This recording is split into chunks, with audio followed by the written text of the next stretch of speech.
Guys, it's me, Jewel, and I'm here. I'm very excited with the joy of the Lord today. I do have a lot of housework I got to be doing in a little bit, but I just wanted to hop on here, and I wanted to continue on from where I left off, from the parable of the Good Samaritan regarding the beaten sheep. So we went through that. I will put a link to that video in the description box below if you have not seen that video, because I don't know if you would fully understand where I'm coming from in this one if you haven't seen the other one. So I'll put the link to that in the description box below. And if you haven't, watch that one first, then come back and watch this one, okay? All right, so we finished with the parable of the Good Samaritan, right? So we're going to go down in verse 38.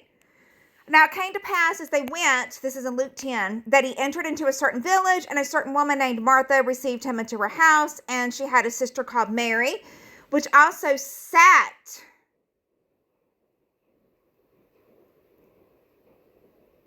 at Jesus's feet.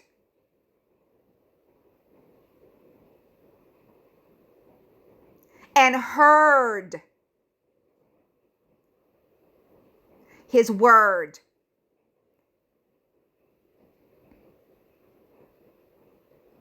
But Martha was cumbered about much serving, and came to him and said, Lord, dost thou not care that thy sister hath left me to serve alone?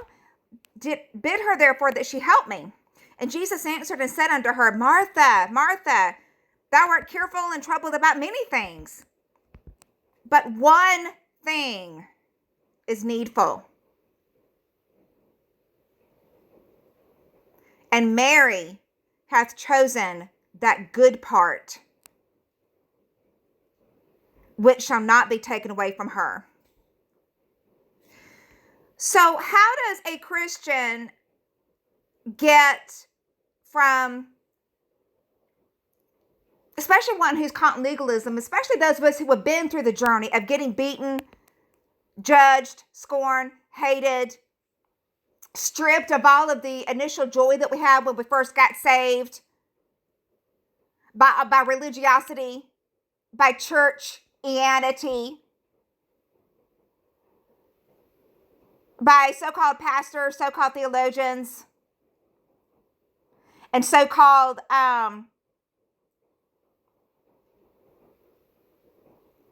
law-keepers. You know, how we have to go through that journey, right? To where we know what it's like to be beaten and to be stripped and to be scorned. We have to be brought to the end of ourselves, right? So that we can accept identification truths. Just like the man that was beaten down had no choice but to accept help from the Samaritan, which represents someone else who has been through that journey and who's been beaten down and who knows what it's like. Jesus also was one who was beaten down and scorned and stripped of everything and killed, okay? So he knows what it's like. But we cannot receive those identification truths until we are brought to the end of ourselves. Once we are brought to the end of ourselves and we start tasting Christ as our food and drink, the real food, the only thing that matters, and we start realizing how everything else is crucified, only then are we able to sit at Jesus's feet and rest and hear his word. Really hear his word. With that veil finally removed.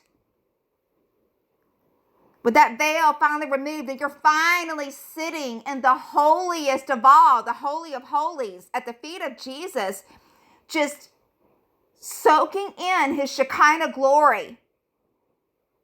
Just learning more and more of what it means, of what his death, burial, and resurrection, according to the scriptures, has accomplished and what that means. You'll never reach the bottom of it. And as you sit in there, the Lord is going to continue to allow things to press against your outer man. Yeah, it's crucified, absolutely, but it creates cracks in there more so and more so that that alabaster box that inside your inner man, that fragrance of Christ, will be able to just pour out of you more and more and more.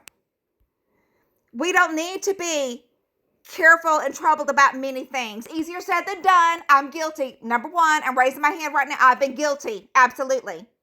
I should not be careful and troubled about many things because only one thing is needful for me. And I want to choose that good part because it will never be taken away from me, ever. Christ will never leave me nor forsake me. No matter what the world may come to, no matter what happens to me physically, it doesn't matter. It's all crucified. Jesus is the only thing that matters. All right, guys, be blessed. I love you all.